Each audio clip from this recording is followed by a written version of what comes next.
Hi community, and welcome to another episode of the Multiple Birth Experience podcast. I'm your girl Tola Imad, and today I'm going to talk about urban legend, they're urban legends, known as the Silent Twins. The Silent Twins are identical girls named June and Jennifer Gibbons, and they were born in Barbados in 1963. April 11th. Now, they have an interesting story that I want to share. Some of you may have heard of them, some of you may not.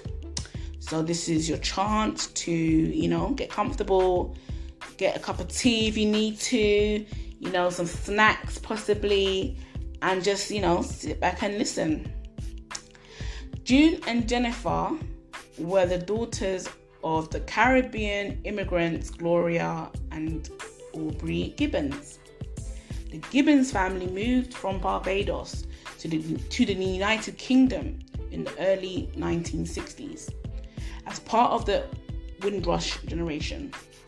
So the Windrush generation, if you don't know, is a period where the UK had a shortage of labour and they needed people to basically help rebuild the UK in the wake of the Second World War. So between, a certain period, probably I think like from 1970 or, after the Second World War, they recruited millions of people from the Caribbean, to come to the UK and pretty much rebuild the economy, the country, everything. So you can look into that if you want, and get some more insight on the Windrush generation, especially for those that don't live in the UK, because it's a UK thing. Obviously the Windrush is just a group of generation Caribbeans. I'm sure they've got some people from Africa as well, but mainly from the Caribbean, because it was a boat, it was a ship or a boat or a yacht or whatever. They collected a few people from there. So that's how the parents of the Silent Twins got here. Their father was in the military. Gloria was a housewife and Aubrey worked as a technician for the Royal Air Force. The couple also had a daughter called Greta, who was born in 1957, and a son called David, that was born in 1959. So the twins had older siblings. In 1960, Aubrey went to stay with a relative in Coventry and soon qualified as a staff technician. Gloria followed, and Greta and David several months later. So it was common for the fathers to come over or, travel wherever first, and then eventually the mother or the wife, travels after and bring along their children. So that was common that it happened that way. So Greta and David, their oldest two, joined the father with the mum several months later. The twins were born on April 11th, 1963 at a military hospital in Aden, Yemen, where their father had been deployed. The family soon relocated, first to England in 1974 and then to Haverford West,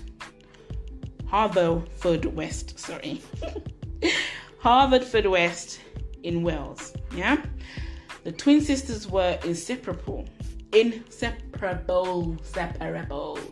were Batty and Bench, joined at the hips, stuck together like glue. They were just inseparable. You couldn't tear them apart. They would never be apart from each other, and they had their own language. So that was what they're famous for. They're famous for having their own language and they only communicated with each other. So that's why they're called the Silent Twins, because they didn't talk to no one.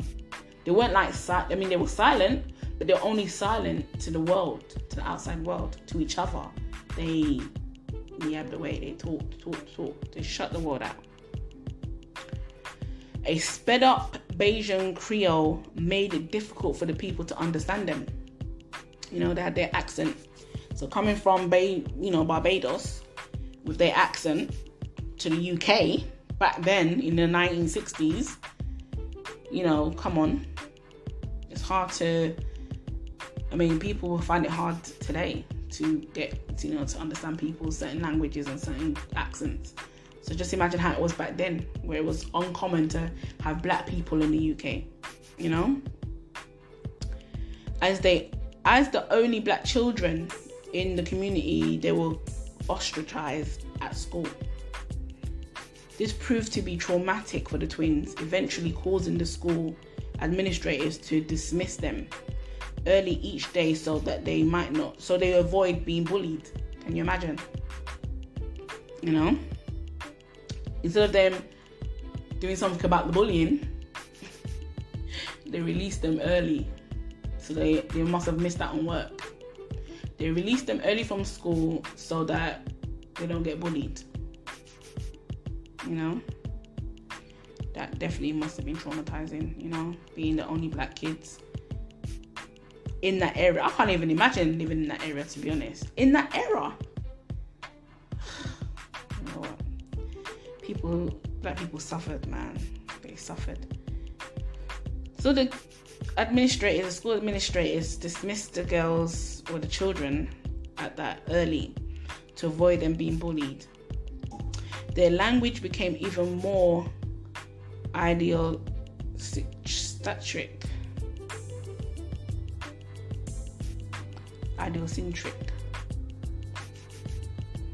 at this time. Idiosyncratic.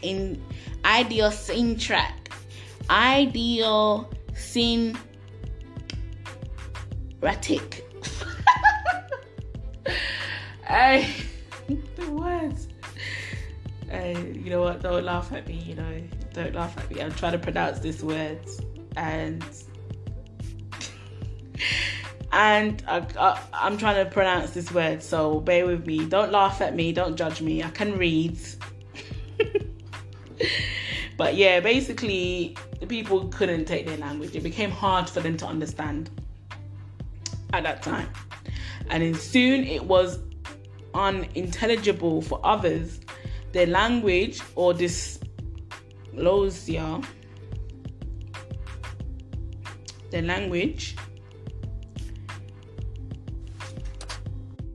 languages was pretty much just too hard for for white people to understand.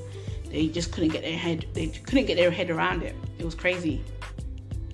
And the twins' actions as well,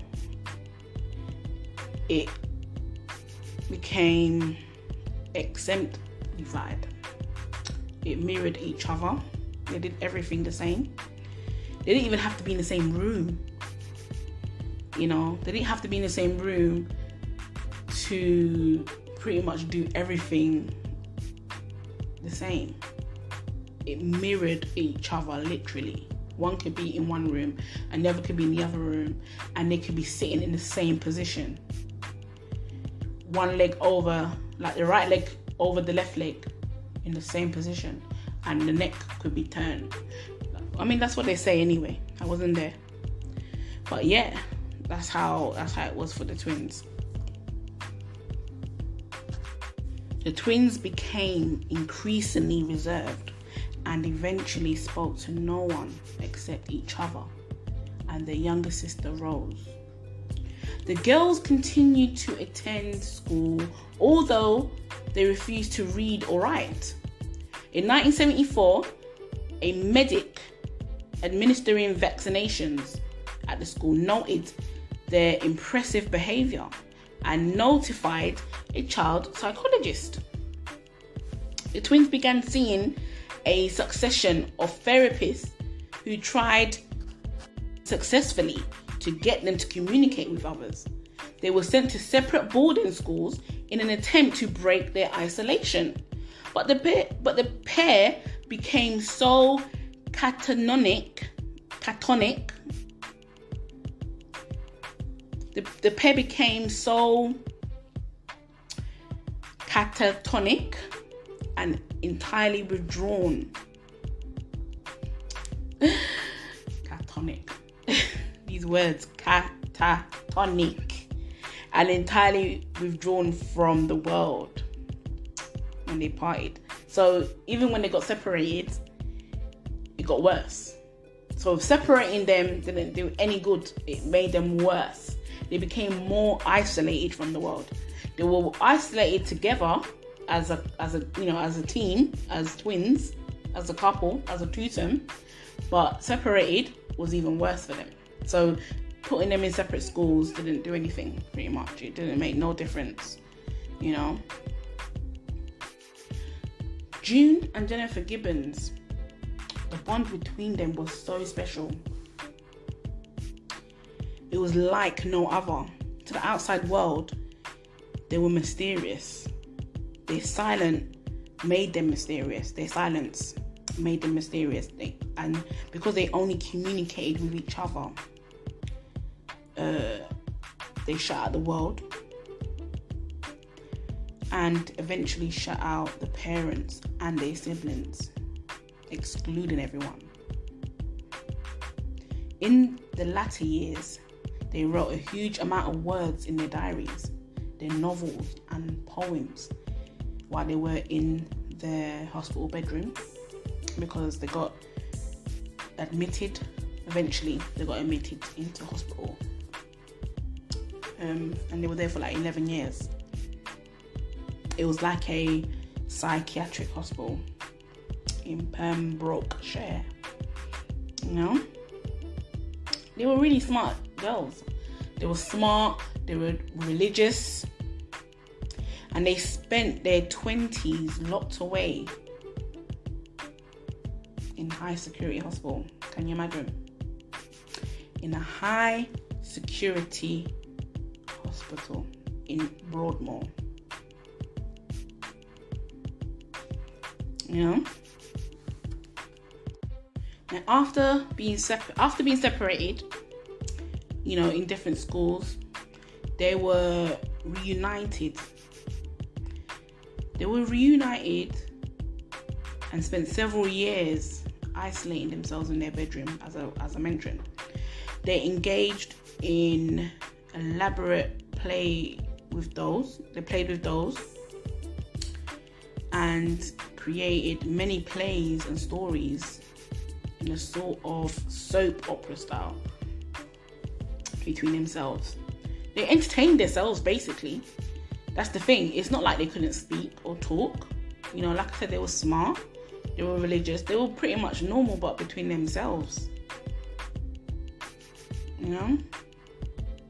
They wrote in their diaries, created writing, poems. Yeah, they were quite smart kids.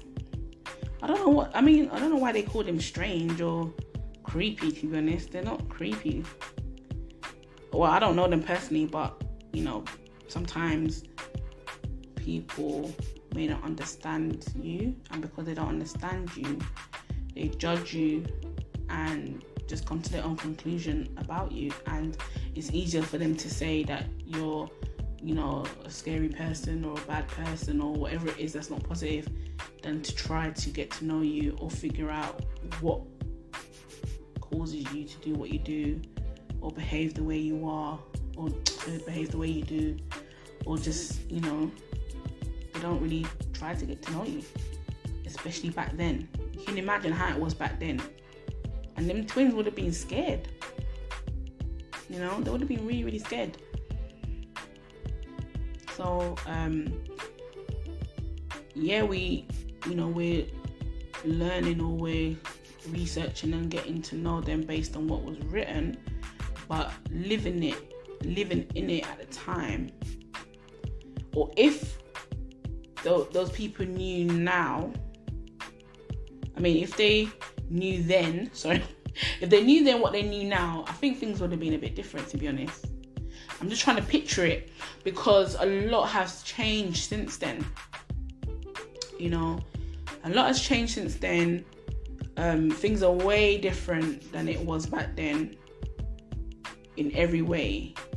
whether it's education, knowledge, and just things like that. Things are way, way different. So if they were living in today's time, I think a lot of things would have been different for the twins. One of them eventually died. One of them's still alive. And if we go deeper into the story, we'll find out what happened. Now, what caused them to be hospitalized in Broadmoor Hospital was due to in their teenage years. In their teenage years, the twins began experimenting with drugs and alcohol. In 1981, the girls committed a number of crimes, including vandalism, petty theft, and arson, which led to them being admitted into hospital. I wonder why, though. Not that they should have put them in prison, but those crimes led them to be admitted into a hospital instead of a prison. I wonder why. I mean, it's a crime. Okay, they were silent, but they weren't mentally ill. That's interesting to know. That's interesting that they got put into hospitals and not prison. I don't know how I feel about that, though.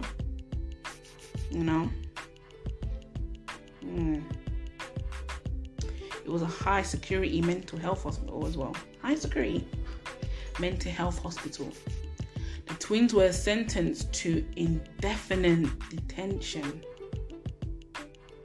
Indefinite. Can you imagine? Indefinite detention under the Mental Health Act 1983. They remained at Broadmoor for 11 years, where June later blamed this lengthy sentence on their selective muteness.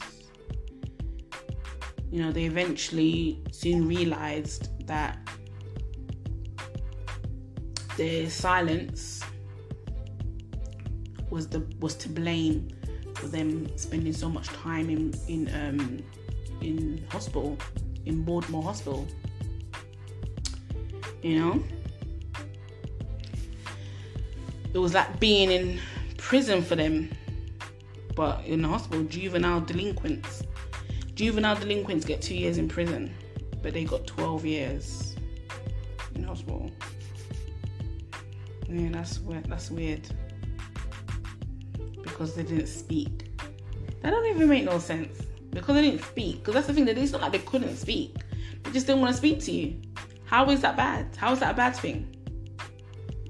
That's what I'm saying. So that's why I said, if what was happening to them back then was happening now, things would be way different, because they could speak. It's not like they couldn't speak. They didn't have speech problems. They just didn't want to talk to no one. They wanted to talk amongst themselves. They communicated they wrote books. They wrote poems. So how can they be put away into a mental institution, hospital, because they were silent? People are crazy, I think the people with the problems were the people that put them in there in the first place. They're the ones with the problem, in my opinion. Putting twins, two young girls away for 11, 12 years because they didn't speak. They lost hope eventually. They thought they weren't going to get out because they put them in there indefinitely. Mental health, that's crazy. To get out, they wrote to the Queen. They wrote a letter to the Queen asking for her help to be released. Can you imagine? June, which is one of the twins, she wrote a letter to the Queen asking her to get them out. They were saying that they were trapped, and they kept being given high doses of antipsy psychotic medication. and then they found themselves not being able to concentrate because of it. That is just, wow, that's crazy. And Jennifer, the other twin, apparently developed a tardive dyskinesia. I think it will eventually make you actually go crazy for real. If they weren't crazy when they got in there, they eventually turn crazy, because with all those medications being pumped up in them, you know, with the isolation amongst themselves, because they actually separated them. They weren't together in the hospital. They were actually separated and actually isolated. So they were saying that there's something wrong with them, yeah, on the outside world, because they didn't speak to no one, yeah. They spoke amongst themselves. Then they got put into hospital, and they were made to stay isolated even more from the world. So they didn't even communicate with anyone, even more. How does that even make sense? They're supposed to be making them better, not worse. You know? It does not make sense.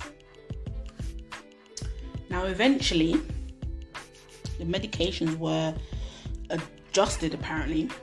They reduced their medication sufficiently to allow them to continue to write in their diaries and just be regular girls. They started writing in their diaries around 1980, and they wanted them to continue doing that. So they had to reduce the medication, because the medication was just not making them perform normal. Like, they weren't being normal. I guess they were out of it. So eventually, so they say, the medications were reduced. You know, they were able to join the hospital choir eventually. Okay, so they released them then. They were able to join the hospital choir, but they did lose their interest in creative writing. You know, all that talent just gone down the drain. They lost interest, or most of their interest, in creative writing. Yeah. Going back a little bit, I'm just thinking how they even managed to even get admitted into hospital, even though, okay, they said that the reason was because they were silent, they didn't communicate with the world. But the person that actually prompted them, that got those people's attention, were the medic that came into the school to give the TB jabs. Back in the day, the health visitor or health doctor or school nurse, I should say, will come in, and then the kids will line up and then get, their jabs, their school jabs, TB or whatever it is, jabs. And because the twins refused to take the injection, they reported it. They reported it to the authorities, and that's how they were admitted to hospital, because they refused to take the injections. Their reactions to taking the injections, they were curious at the twins' impassive reaction to taking the injections, and they contacted the child psychiatrist because of it. Now imagine going to school and your mom, your dad, your parents, whoever, or even yourself, you refuse to take whatever injections that they're telling you to take, yeah? And because you refuse to take the injection, they called a child psychiatrist. And now they're trying to make it out like there's something wrong with you. Like you're crazy. Not even crazy, but just, what has this child psychiatrist got to do with a child refusing to take injection? That don't make no sense. And then the psychiatrist went to see a speech therapist at the Withbush Hospital, because they were concerned because they weren't speaking. So now they're saying that they had speech, they needed speech therapy. See, this is the thing. They're not even trying to speak to the kids. They're just assuming they can't speak. They're assuming there's something wrong with them.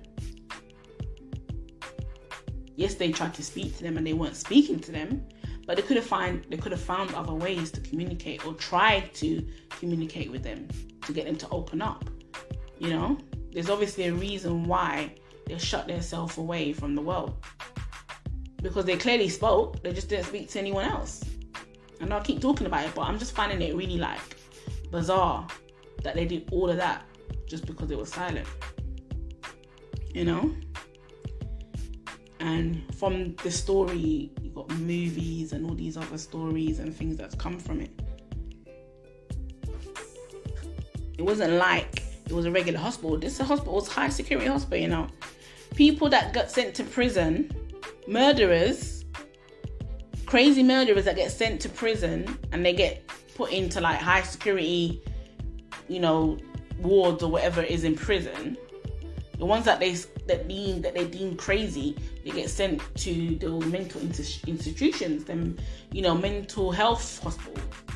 But the high security ones, how can they be put into a high security hospital because they are silent? Do you know what I'm saying? Like, or is it just me? Like, let me know in the comments, yeah, what you think about that.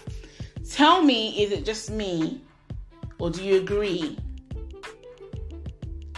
you know, that they should not have been put in high security hospital? You know, obviously their skills weren't advanced, or they didn't have enough skills to want to be patient enough to find out what was really wrong with the girls, or find out, you know, about the girls, I guess, you know. And then the parents, they would have been shut out. I'm assuming they were shut out of everything and just got told whatever it is that they want to tell them. This is interesting. I was saying before that no one didn't really get to take the time out to get to know them, but it turns out a journalist by the name of Marjorie Wallace, yeah, pictured in one of the slides. Marjorie Wallace is a mental health campaigner and a journalist, and apparently she got to know the twins. She took time out of her busy schedule, or maybe she was paid to, but she took her time to get to know the twins, and she described their relationship as a sinister childhood game that got out of control. Interesting. How can it get out of control if they didn't communicate with anyone else and they chose to communicate amongst themselves? Yes, they did, you know, some crime. You know, arson is not a joke. You know, theft and all those things. These are not small crimes, you know. But their reason isn't because of that. Their reason for putting them away was because they were silent. You know? I don't see why. But yeah. When the girls turned 16, they left school and returned home to Harvard West. And the extraordinary bond seemingly was stronger than ever. Now facing an added difficulties to their adolescence too. So it affected them growing up. You know, when they turned 16, as they got older, it got harder. It affected them. You know, adolescence, teens, you know, puberty, things like that. Interestingly, while they refused to communicate with the outside world, it seemed that they poured out their thoughts in written words. Because remember, they wrote poems and stuff. They wrote a lot, you know, so they were smart, as you know, I kept saying, you know, in the episode. They wrote a lot of books. They wrote a lot. The police would later discover a vast quantity of diaries and essays and poems and short stories and novels that they've written as girls, by the girls. June, one of the twins, June Gibbons, she had written a book. She'd written books like Pepsi Cola. Not like Pepsi Cola. She'd written a book called Pepsi Cola, which is a Pepsi Cola addict student. Which that student was being seduced by a teacher.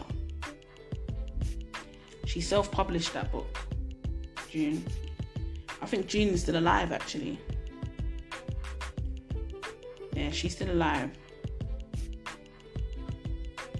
In one of the diary entry about the siblings' relationship, Jennifer wrote, we have become fatal enemies in each other's eyes.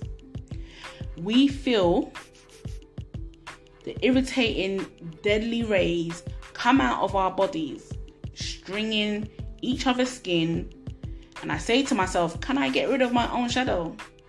Impossible or not possible? Without my shadow, would I die? Without my shadow, would I gain life? Be free or left to die? Without my shadow, which I identify with face of misery, deception and murder.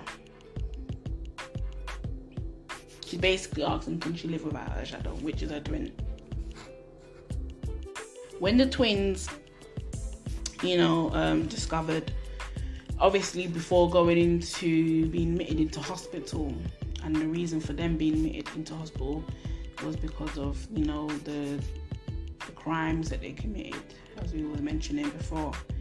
They discovered alcohol and drugs and boys and things like that in the summer of 1981, as teens do, and then from that, when they discovered drugs and alcohol, they got locked away in a psychiatric hospital. And then after years of being turned away from the world, later in October 1981, they projected themselves outwards and went on a 5-week vandalism, a 5-week spree of vandalism, theft and arson, like we said. And they pled guilty for that. The twins pleaded guilty to 16 counts of burglary, theft and arson in Swansea Crown Court in the UK. And that's when they got, admitted in May of 1982 indefinitely at Broadmoor Hospital. Journalist Miss Wallace, the one that took her time out to get to know the twins, she later said in a court case, the unemotional legal pantomime went on around them without touching them.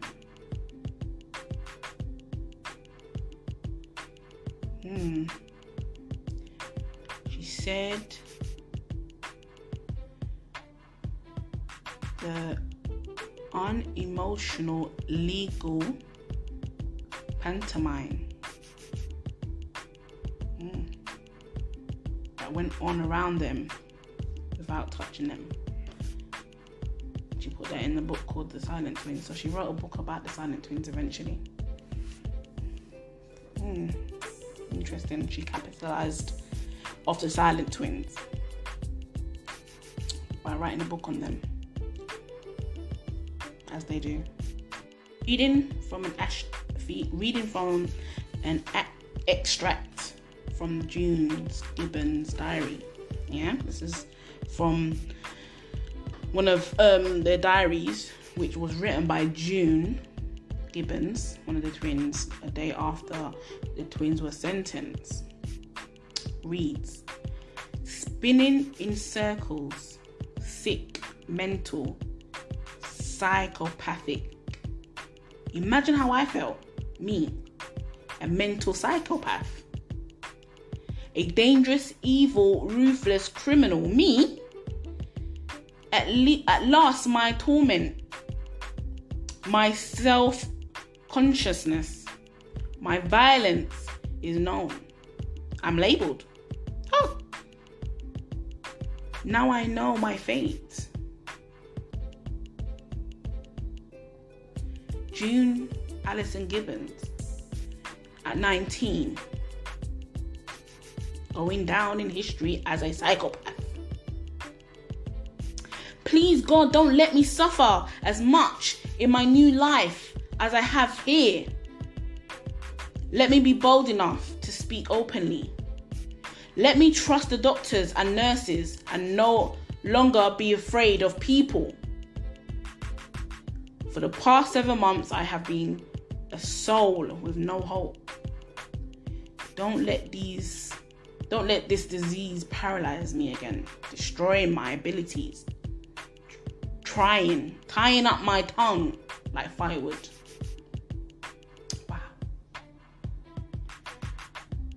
Wow. That's what June Gibbons wrote in her diary. That's the kind of stuff that they would write in their diary. That's powerful.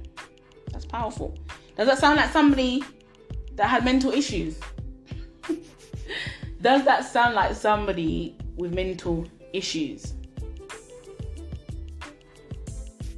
While serving while on remand and serving their sentence in the Broadmoor Hospital,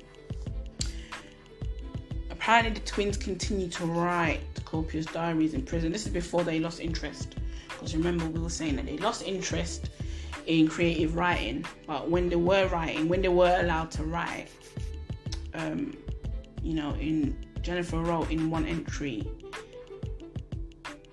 which was she wrote, before it was June that I read from an extract. Now this is Jennifer. She wrote, I really aim to be alone, yet I am deceiving myself. Can I stand being alone? My heart does not beat so fast now. It only beats fast when Jay is around, her sister June. As well as prolific writers, they were apparently voracious readers, consuming works by D.H. Lawrence, Oscar. I mean, these girls were, it just sounds like they're so smart and intelligent. It's hard. I'm just trying to get my head around it, because yes, they did commit those crimes, but I don't think it warranted that many years, to be honest. It just needed somebody to kind of take the time to, speak to them and dig deeper. 12 years, 11 years is a long time to be locked away. They contacting the Queen, to get released and all those things. They tried. They wanted to do better.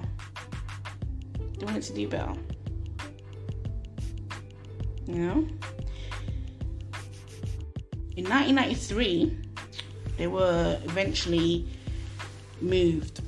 So there was a decision that was made for them to be taken to a medium security unit closer to home. This was after like a decade of being in hospital. They got taken, so they went from high security to medium security and moved closer to home. The Caswell Clinic at Glenwood Hospital in Bridgend.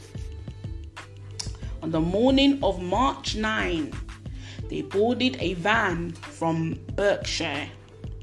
But on arrival, Jennifer was noted to be physically weak and unwell. She was rushed to the Princess of Wales Hospital, Bridgend, and then died at 6:30 that evening. Wow. The post-mortem examination revealed an undiagnosed myocarditis, inflation of the heart. She died at 29 years old. So imagine, almost, towards their release, they were getting closer and closer to being released, and then one of them dies. Jennifer eventually dies. She died at 29 years old. June remained at the Caswell for a year after her sister's death. After Jennifer's death, she stayed at Caswell for a year before returning to West Wales, where she tried to rebuild her life.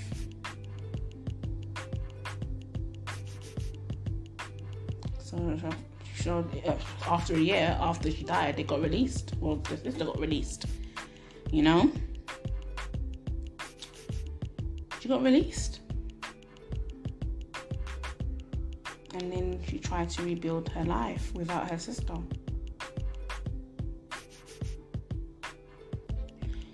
Wallace, the journalist,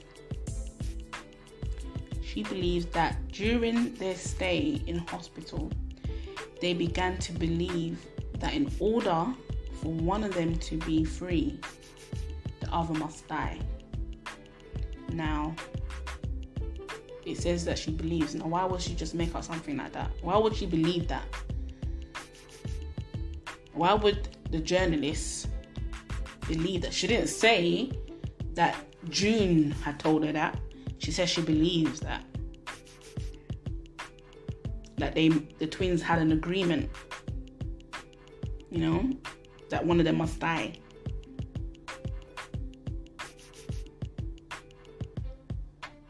So that one can be free. Wallace wrote that when she had interviewed them in Broadmoor, Jennifer calmly stated that she had decided to die so that June could live a normal life. Okay. It doesn't mean it happened. Okay. I mean, this is just hearsay, to be honest. This is just what this lady says, Wallace, the journalist and mental health, what's it called? She said, I don't think there is really an explanation for that, except Jennifer was willing to die herself.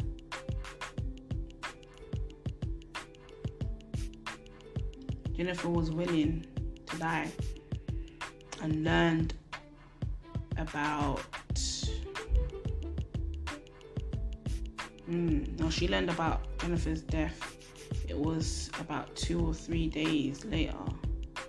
And then she went down to visit June. And then she just came to that conclusion. She says, and I found her surprisingly intact. Really and very prepared to talk. She spoke very clearly about the conflict between her terrible grief at losing the person closest to her in her life, and then the freedom that Jennifer had given her. Jennifer is now buried under a headstone engraved with a poem written by June. It reads, "We once were two, we two made one. We no more two, through life be one. Rest in peace."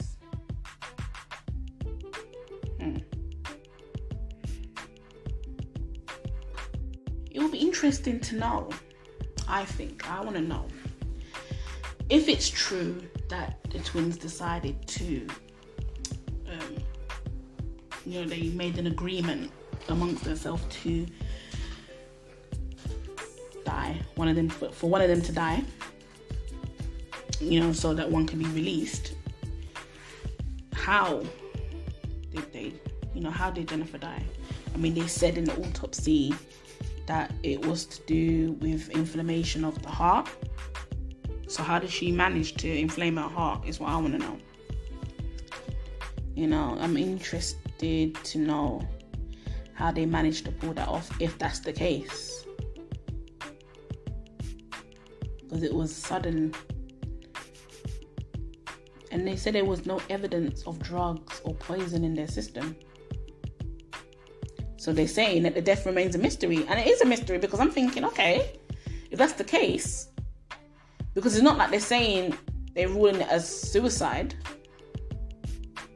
They didn't do anything to make it happen. So how did it happen? How did Jennifer's heart become inflamed? According to them, and that's what they say in autopsy. And if it was an agreement between them, how did they manage to pull it off?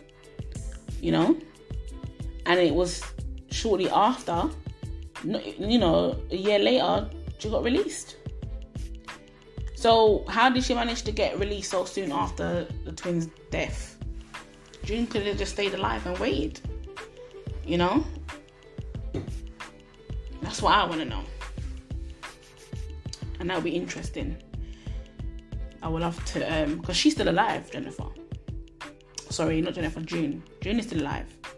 She actually gave some interviews to magazines like Harper's Bazaar and The Guardian.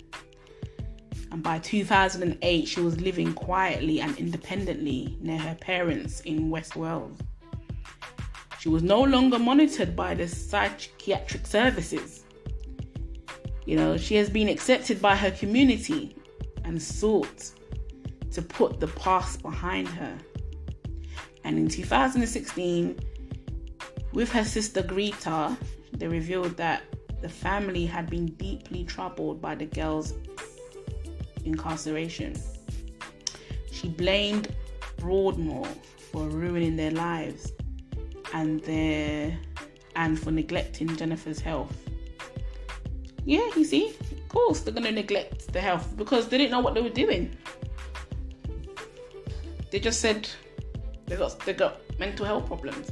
They're not talking to that one, but they didn't dig deeper.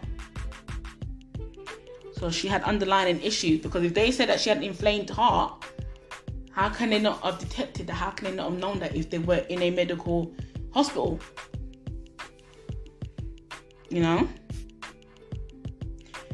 It says that June wanted to file a lawsuit against Broadmoor, but Aubrey and Gloria, their parents, refused, saying it would not bring Jennifer back.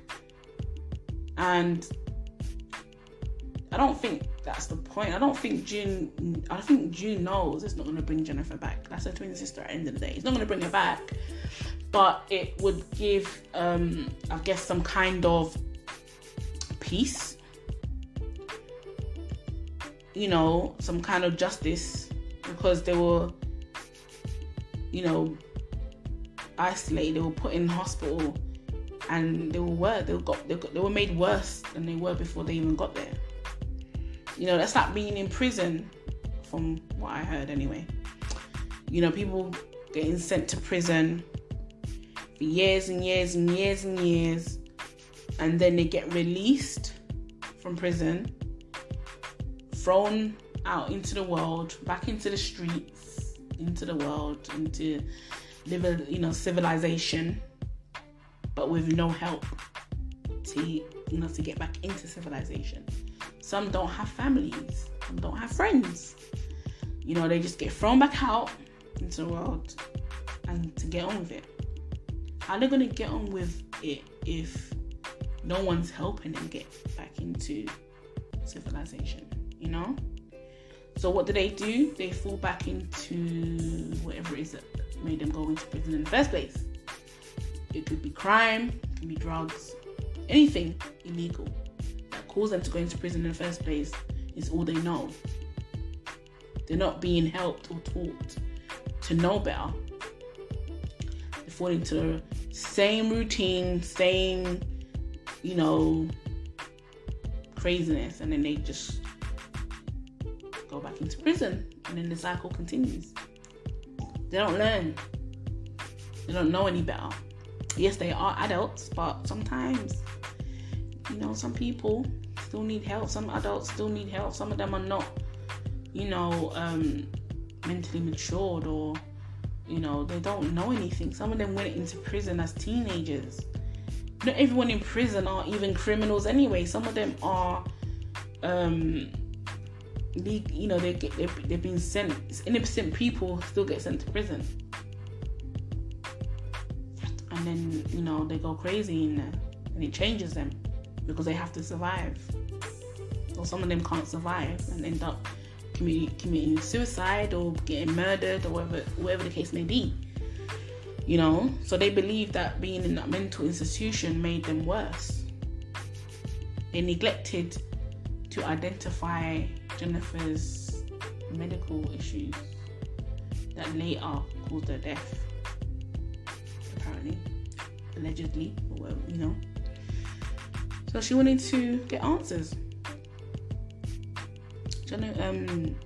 June filed a lawsuit, but the parents didn't want to continue with that. They didn't want to go forward with that. They refused. They didn't believe that it would bring Jennifer back. In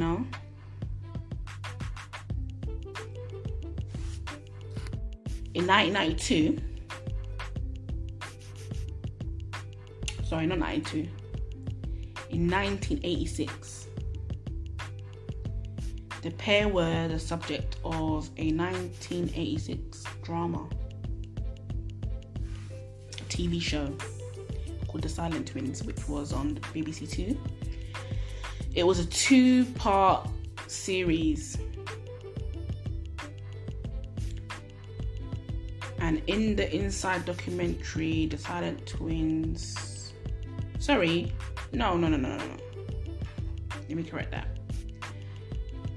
There was a television drama on BBC Two called The Silent Twins, which aired in 1986. And then there was a documentary called Silent Twin Without My Shadow. That was aired in 1994, September 94 on BBC One. And then a play that was based on Wallace's book, which is the journalist. She wrote a book and they made a play based on her book called Speechless. And that was debuted in London in 2011. So their story continues. Their story, like I said, they're like an urban legend, that people find fascinating. Their story is fascinating. Their story is mysterious to people. Their story is interesting. There might even be different versions, but long or short of it, the twins were identical twin sisters, black sisters like that, living in, born in the 1960s, 11th of April 1963. In that era, racism was extremely high. And, Wales of all places, because, they were isolating themselves. They were living in that era. They communicated with only each other. They isolated themselves from the world, from their family. They had no friends. They were bullied by white people, by white kids. They only had each other.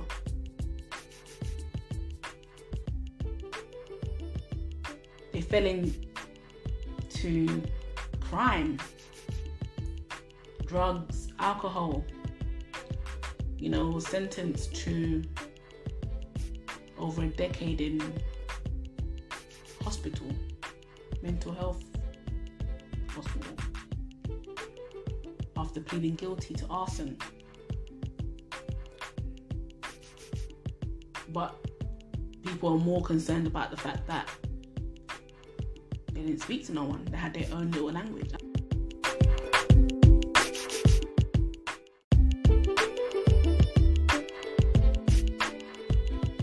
I was when I was a child, and many of you possibly could relate or know what I'm talking about, is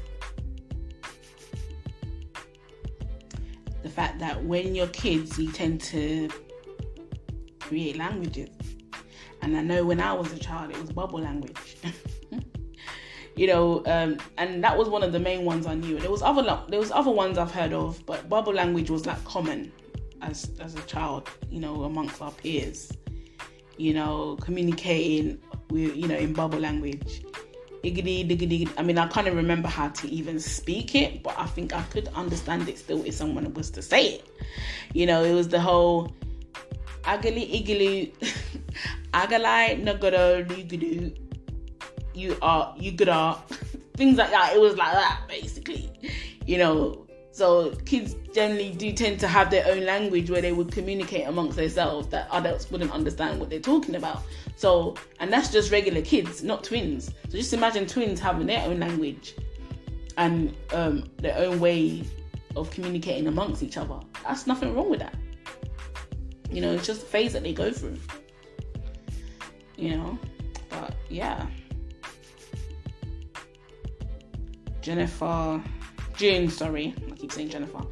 June is alive to this day.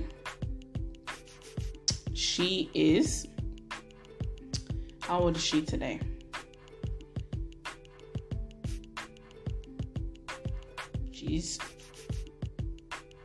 How old is she? 57. Still young. Yeah, she's still young. June Gibbons is 57 today. Jennifer Gibbons, she died at the age of 29 on March 9th, 1993.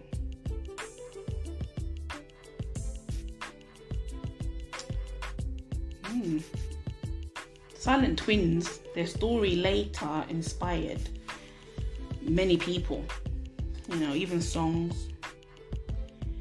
They inspired the Manic song Tsunami. I don't know who they are, but they wrote a song about it. Well, not about it, but part of it they mentioned, which a verse reads, "For you, my dear sister, holding on to me forever, disco dancing with the rapist. Your only crime is silence."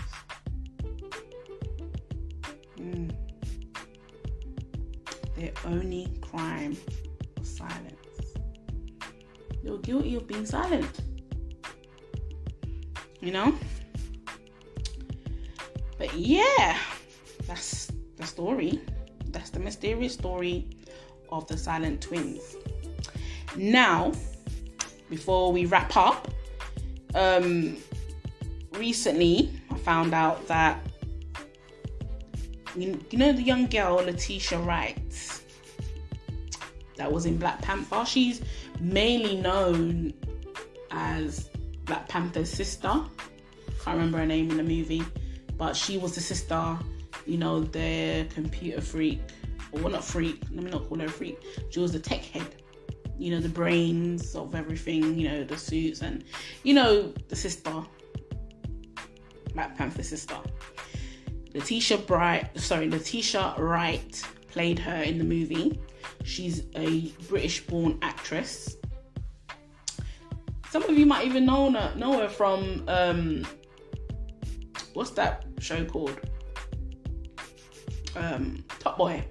Back in the day, one of the old episodes from 2013, 2012, whenever it started anyway, back then, before they stopped the season, because I think it stopped at season 2.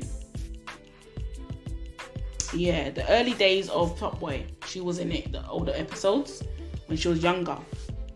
So she and the lady called Tamara Lawrence have been cast to play I don't know exactly what their role is, but they've been cast in the new updated movie of the Silent Twins. So apparently there's a movie coming out. There's a movie coming out.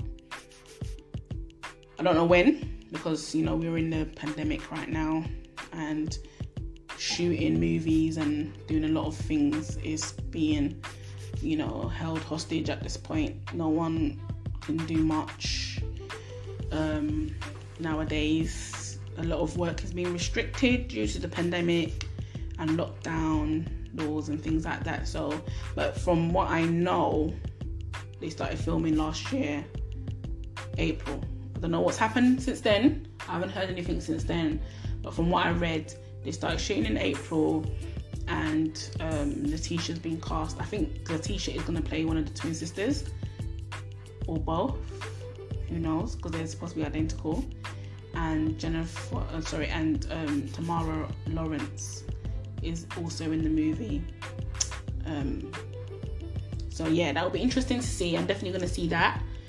I want to see the visuals of that. That's definitely something I'm going to look out for. So you guys, if you're interested in knowing more about the Silent Twins, you can, you know, read up on it yourselves. There's a book on it, you know, that was written by what's her name, that, you know, the journalist lady, Marjorie Wallace. Or you can do your own research, or you can just wait for the movie to come out whenever that is. I don't know when that is going to come out, but yeah, that will be interesting to see. So yeah, that's the end of today's episode. Thank you guys for listening. Thank you for being patient. Let me know how it went. If you enjoyed the episode, you know, give me your opinion. You know, let me know what you think. Let me know what you think of the Silent Twins. Let me know what other stories you want me to touch on or talk about. Let me know. You know, give it to me in the comments. Let me know. Yeah? Thank you guys for listening. Thank you for being patient. My name is Tola Imad. And that's it. Make sure you subscribe to our channel, to our podcast. Make sure you subscribe on all platforms. Make sure you like, comment, notify yourself with a bell. You know, stay up to date with all the uploads. You know, stay locked in. Make sure you just do all that good stuff that keeps you connected to the Multiple Birth Experience and the Multiple Birth Experience podcast. You know, we are on Spotify. We are on Google Podcasts. We are on Anchor. You know, we're on YouTube. You can get us on YouTube. Make sure you do all of that stuff. And also, we're on our social media. You can get us on social media.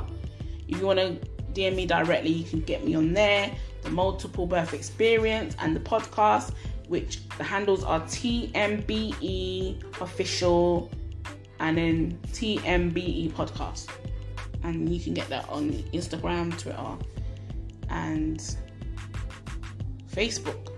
In fact, Twitter handle is tmbeofficial_. So yeah, catch us on there. And that's it. Until next time, guys, we out.